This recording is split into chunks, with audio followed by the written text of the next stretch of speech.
एक जाएगी तो दो से कहे नहीं वो उनको ओकार महाराज को तो पाने अच्छी कथा कर रही है, हाँ थोड़ी सूझ कम पड़ रही पर मजे की कर रही हो, तू भी चलो तुम भी चलो, ऐसे करके संख्या बढ़ जाएगी। तो आज होश में आने की कथा, क्योंकि मैं तो सीखने आया हूँ, समझ लेना कहीं त्रुटि भी हो 7 दिन में तो आपका भानेज और नाती समझ के माफ कर देना, है ना, यूँ समझो के, क्योंकि हमारे दादाजी तो पता नहीं कब से आ रहे हैं चाक्या वाले गुरुजी, और उनकी आज्ञा लेकर के मैं आया हूँ कि तुम्हारे तराना में जई रही हूँ कथा करने, आदेश देना।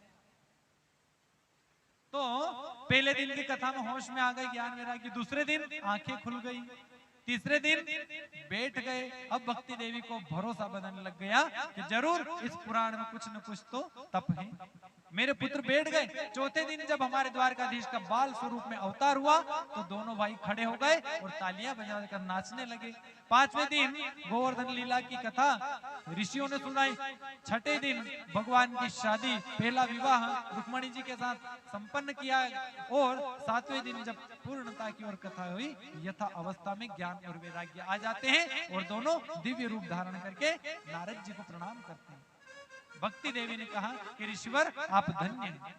बोले मारे कहीं नहीं आए देवी, ये तो चारों ऋषि आए और इनने कृपा कर दी, नहीं तो हम यहाँ से तुम्हारा कहीं ना कहीं क्या करना, ऐसा करना वैसा करना, यूं नहीं करना, ये नियम रखो, व्यसन मत करो, न तम्बाकू मत खाओ, न बीड़ी मत पियो। न मैं यहाँ से उतरा, न वहाँ हरी मामा की दुकान पे गए, ने कहा कि लाओ 2 विमल को पाउस, तो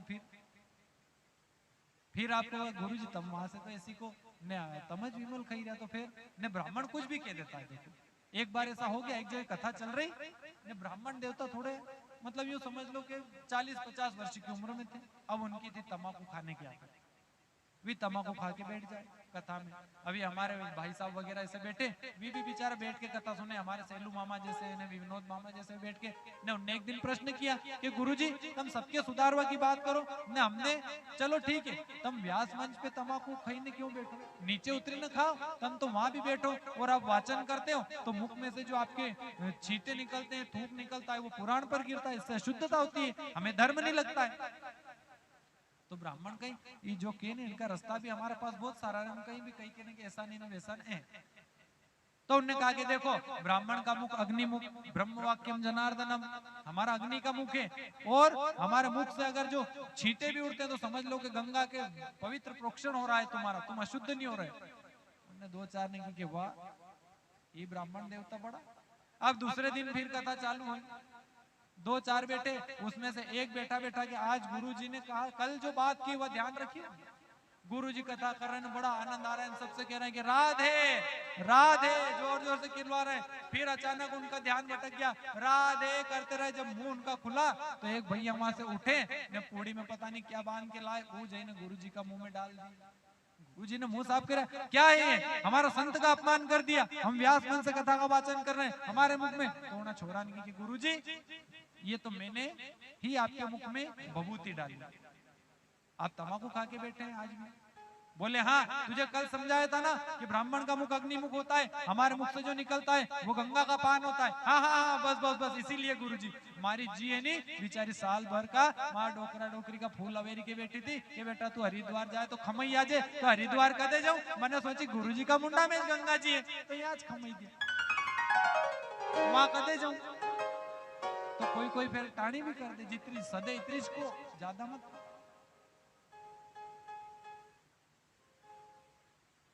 तो नियम आपके लिए भी न हो सके तो हम तो देखो रोज कथा में ही रहते हैं। यहाँ तो जब हम जिस दिन भी ये आसन हमने धारण किया उसी दिन से कई चीजों का त्याग करना पड़ता है।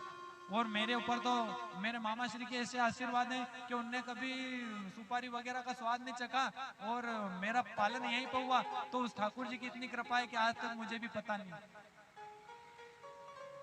क्योंकि शिक्षा दीक्षा तो तराना की है, ये तराना के अन्न जल की तो महिमा है, जो आज टूटी फूटी वाणी आप लोगों को श्रवण में करवा रहा हूँ, ये आप ही की महिमा है, ये आप ही के आशीर्वाद बोल रहे हैं, मेरा कुछ भी नहीं, यही के अन्न जल की व्यवस्था है। और मैं ठाकुर जी से यही कामना करता हूँ कि यदि मानव का जीवन दे तो मामा परिवार ननिहाल परिवार में तराना का ही परिवार दे, यही तराना, यही तिल भांडेश्वर की भूमि, जननी जन्म भूमिष्ठ स्वर्गादपि घरी ऐसी।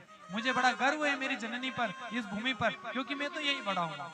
कहीं भी कथा करने जाता हूँ तो यहाँ की प्रमाणता देता हूँ। क्योंकि गांव में तो मैं समझदार हो गया उसके बाद गया भी, नहीं तो कहीं ऐसी वैसी संगत में पड़ जाते तो आज हम भी कहीं ना कहीं भटकते रहते। यहाँ मुझे पूजनी करके क्यों बिठाते आप लोग? क्योंकि तराना का मैं अकेला ही सब हाने थोड़ी हूं, और भी कोई होगा। पर कर्म की प्रधानता, राम जी का भी जो हम पढ़ते हैं तो तुलसीदास और वाल्मीकि जी ने लिखे क्या है? रामचरित्र मानस, है ना नाना जी, ना कि रामचित्र मानस। रामचरित्र मानस व्यक्ति का कर्म पूजनीक है, चाहे वो वर्ण से कोई भी हो। तो नारद जी को प्रणाम किया भक्ति देवी ने, नारद जी पुनः अपने धाम पर गए। यहाँ शौनक ऋषि सूत जी से पूछ रहे हैं कि कोई पापी भी इससे तरह, आपने तो महात्मा में ज्ञान वैराग्य की, ये तो वैसे ही ज्ञान और वैराग्य और भक्ति तो हर किसी की श्रद्धा हर किसी के मन में बैठे हुए हैं, क्या कोई पापी भी इस कथा के श्रवण से तरा है सूत जी? सूत जी ने कहा कि जी हाँ, ये भी भागवत की महात्मा में कथा थी। कौन तरा? बोले तुंगभद्रा नदी के तट पर आत्मदेव नामक एक ब्राह्मण निवास करता था। आत्मदेव नाम का ब्राह्मण रहता था। भगवान की कुछ ऐसी नाराजगी थी कि ब्राह्मण देवता के घर पर कोई संतान नहीं थी, यहाँ तक कि कोई वृक्ष भी वो बाग में लगाता था तो उस वृक्ष पर भी कोई फल नहीं आते थे। सबने महात्मा की कथा अपन ने सुन ही रखी, पर वो कहते ना सत्यनारायण का पाठ है तो वो भी बीच में जो कथा, जैसे दो कथाएं मैंने आपको बता दी जो पहले नहीं सुनी थी कि गणेश जी की महिमा के बारे में, आगे ऐसी कथाएं आती जाएगी प्रसंग के माध्यम से।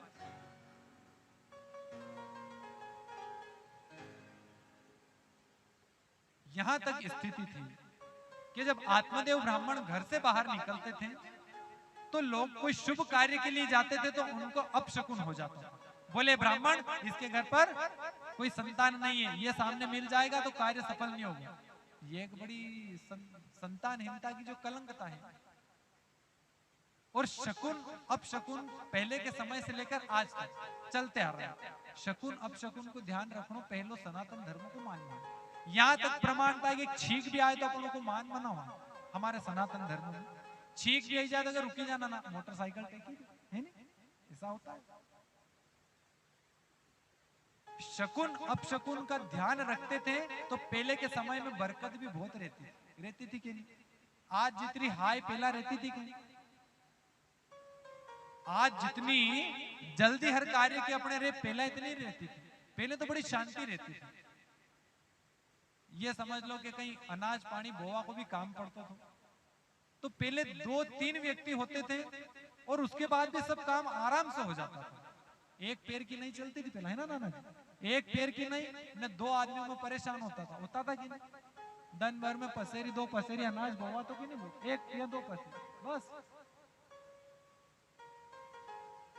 ने, फिर भी शांति थी। ठीक है नहीं, शांति बड़ा संतोष था ने। आज 11 पैर की नहीं ने 1 जनो परेशान ने, उसका बाद भी हाय नहीं। उस दिन भी हमारे नाना जी परेशान हो रहे थे, अपन ने चाय पी थी। अरे कहीं जी लागे हो इतना कांदा बोई दिया नटो इतरो समझाड़ियो मने कहीं का इतरो नुकसान हो गयो तो क्यों हुआ ये? आज शांति कहां गई? क्योंकि शकुन अपशकुन विचारे नहीं। पहले 2 व्यक्ति ने 1 पैर की नहीं थी ने, बैल से खेती होती थी, खड़ा होता था, महीनों महीनों तक अनाज खेत पर रहता था, फिर घर में रहता था। और आज हाईवेस्टर माता जाए एक दिन में सफाया ट्राली कहाँ की घरे धन पूर्ण सूदो मंडी में नहीं तो वेयर हाउस ने, फिर मारा सर को बापड़ो बामन चले जाए कि हमारो दड़ो रुको सोरण सारण बची है भी। तो जब उनके लिए सोरण सारण तो फिर अपना जीवन में भी तो सोरण सारण बरकत है का? डीजल का भाव आसमान पे ने, मंडी में गहूं गया 2300 का ने, फिर आकलन लगायो दाड़किया को यो भाव डीजल को भाव। कहीं खेती में तो खर्चा की खेती रहेगी तो कहां से रहेगी? नीति हमने छोड़ दी। शकुन अपशकुन विचारे नहीं तो बड़ी आराम से पहले होती थी, छोटी मशीनें होती थी। यो धड़ो यो राम जी को, यो बोले यो बड़ा राम मंदिर को, यो गणेश जी को, यो हनुमान जी को, यो सांवरिया जी को, ना बे हार्वेस्टर माता कहाँ का दड़ा गया सब। तो आज शकुन नहीं है, नियम संयम नहीं है तो बरकत नहीं है। हमारी क्या गलती, भगवान की क्या गलती? अपन ने अपने कर्म छोड़ दिए तो आज हम दुखी हो रहे हैं। क्यों विधाता को दोष देते हैं? याचक लोग पहले आते थे तो बड़ा उनका सम्मान किया जाता था। हाँ हाँ अभी गौर जी आया है, अभी वहां से भी आया है, बड़ा आदर सम्मान किया जाता था। ने अबे तो बिचारा उनके मंडी में ट्राली ट्राली का पाछे भरता फिर मुट्ठी मुट्ठी लीला में आवाज उनके पटकी देख जाओ। तो पहला कहीं पसेरी 2 पसेरी बीघो भर जमीन बोवाती थी ने ज्यादा कम से पानी पड़ी भी जाता तो खराब भी इतनी होती थी। आज हजारों बीघा जमीन बोई दे तो हजारों बीघा को भिजवारो साफ कहीं तक सोयाबीन फरी की उगिन नहीं ने फिर 11,000 को भाव। तो सोचो कहाँ गई वो। ये तो पहले बेल से खेती होती थी, हड़ बखर का जमाना था ने आजकल तो डिजिटल युग, मोबाइल से सारा काम हो जाता है।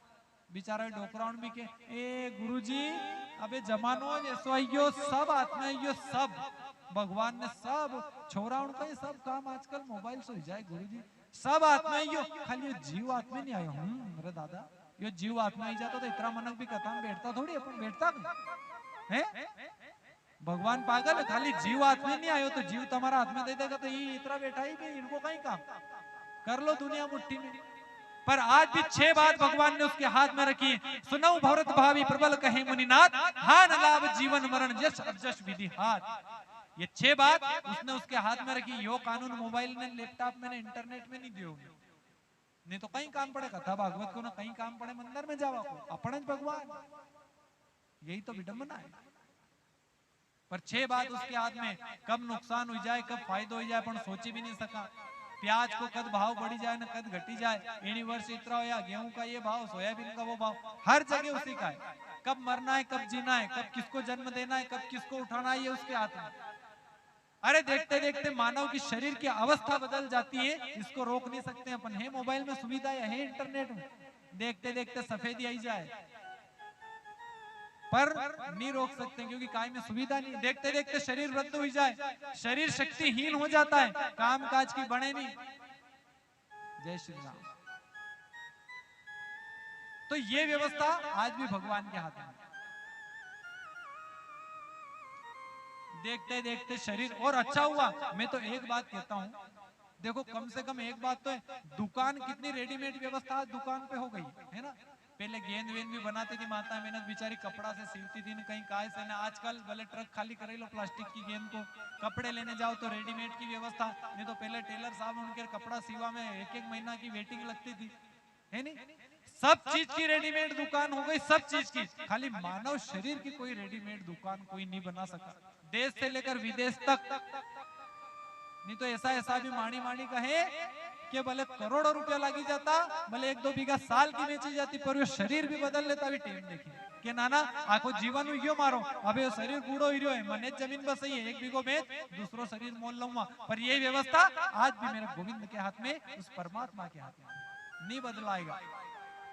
एक अंगूठो भी अगर अपनो कटी जाए तो डॉक्टर उन दूसरो बैठे नहीं सके, क्योंकि ये उसने एक बार बना दिया। जो भले कितना ही क्रीम न पाउडर न सब थतेड़ लो, पर उसने जो रूप दे दिया वो है बस।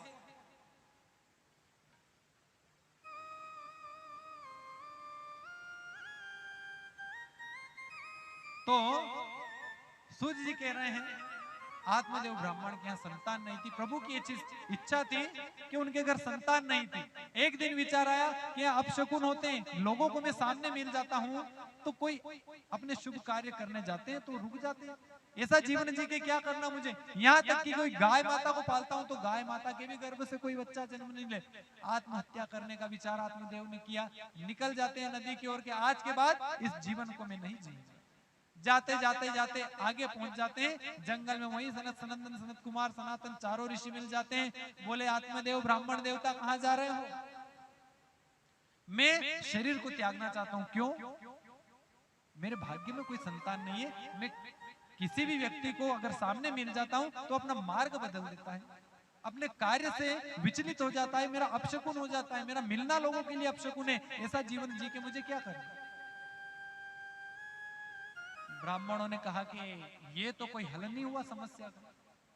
मान लो आपने शरीर त्याग दिया, आपका दूसरा जन्म हो गया और वहां भी आपको संतान नहीं हुई तो क्या आप वो भी जन्म छोड़ दोगे आत्मदेव जी?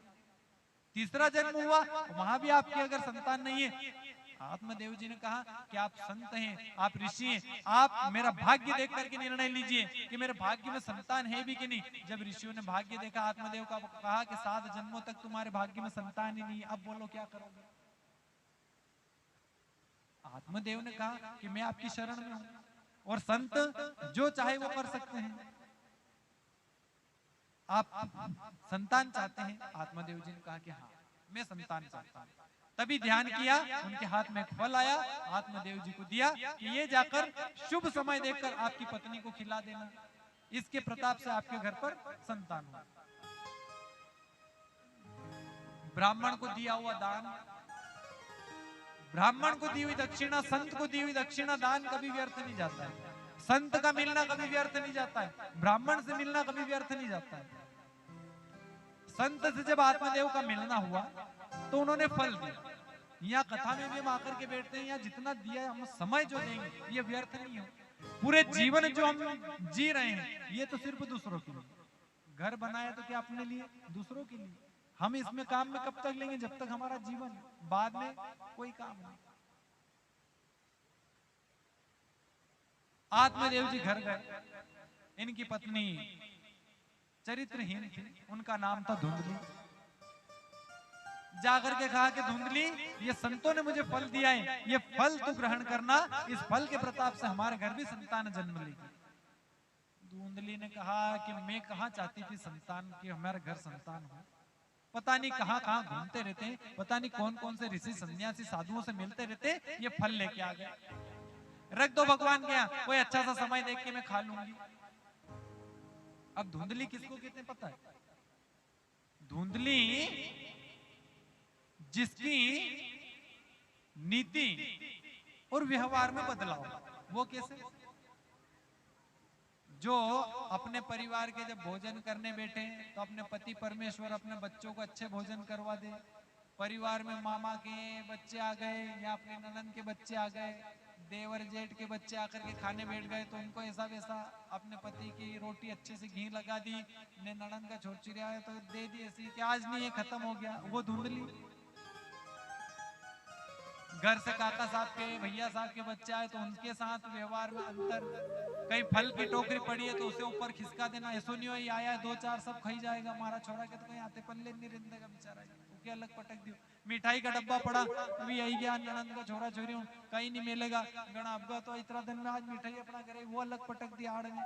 ना तो उसका छोरा छोरी खाई सके ना भाड़ेज खाई सके। अपने यहाँ तो ऐसी कोई नहीं है ना, यहाँ तो सब अच्छी है। ये तो दूसरे हम इधर उधर गांव में कथा करने जाते हैं, वहाँ की माता बहनें, यहाँ कोई ऐसी थोड़ी, वो तो उधर धुंधली उंधली सब उधर है। अपने यहाँ तो सब। आज कथा का प्रारंभ दिवस है, देखो आपके आशीर्वाद से जो भी कथा वगैरह चल रही है ना, नहीं तो पता चले आज इतनी कल इससे आदि हो जाए, पता नहीं गुरुजी तो क्या क्या कहते हैं। आपकी बात नहीं होती, यहाँ दूसरे गाँवों की बात हो गई है। अच्छी जितनी भी बात आए वो सब यहाँ तराना की होगी, और जितनी भी बुराइयां होगी वो सब बाहर की होगी ना। हाँ, तो धुंधली ने कहा कि कोई अच्छा सा स्थान देकर के रख दीजिए, फल में अच्छा सा मुहूर्त देख के खा लूंगा। रामायण में लिखा है ना, नारी स्वभाव सत्य सब कही, अवगुण 8 सदा उर्ध रही। 8 अवगुण स्त्री जाति में दिए भगवान ने, श्राप है 8 अवगुण। साहस, झूठ, चपलता इत्यादि ऐसे 8 अवगुण है इनके अंदर। नारी जाति मतलब यहाँ की नहीं दूसरी है ना। 8 अवगुण होते हैं और 8 गुण भी है। 8 अवगुण और 8 गुण, क्योंकि हर समय की क्रिया इनको आती है। जैसे कथा प्रांगण में आना, आरती के बाद 2-5 भजन गाना, अपन तो प्रसाद लेने चले जाएं, ये भजन भी गाती हैं। शादी विवाह में माता बहनों की, हमारी कुंवासी बहनें जब तक नहीं आती उन्हें ब्याह में आनंद नहीं आता, क्योंकि सारी रीति रिवाज भी इनको पता होती है। कहीं मृत्यु वगैरह भी कोई की हुई जाए तो वहां का क्रियाक्रम जो भी रहे, उनके भी गीत गाई ने पता नहीं, हर समय का हर चीज इनको आता है। अपना में इतना नहीं है, पुरुष वर्ग में नहीं, माता में सब कुछ जानती। तो आत्मदेव जी तो ये कहकर नगर को चले गए। अब धुंधली की बहन का आना हुआ। धुंधली ने कहा कि देखो पता नहीं गांव में घूमने गए थे, ये फल लेकर के आए और मुझे ये फल नहीं खाना है। फल खाऊंगी, मेरे घर में कोई बच्चा आएगा, फिर 8-9 महीने खाने पीने की नहीं बनेगी, घर में रहो, ये परहेज करो, वो करो, ये करो, पता नहीं जमाने भर की व्यवस्था, और मैं ये नहीं चाहती। उसकी बहन ने कहा कि तू चिंता मत कर, मेरे गर्भ में भी बालक शिशु पल रहा है, हो सकता है बेटा ही जन्म ले, तो मेरा पति जो है लालची है, थोड़ा बहुत धन दे देना, मैं मेरा बालक तुझे दे दूंगा।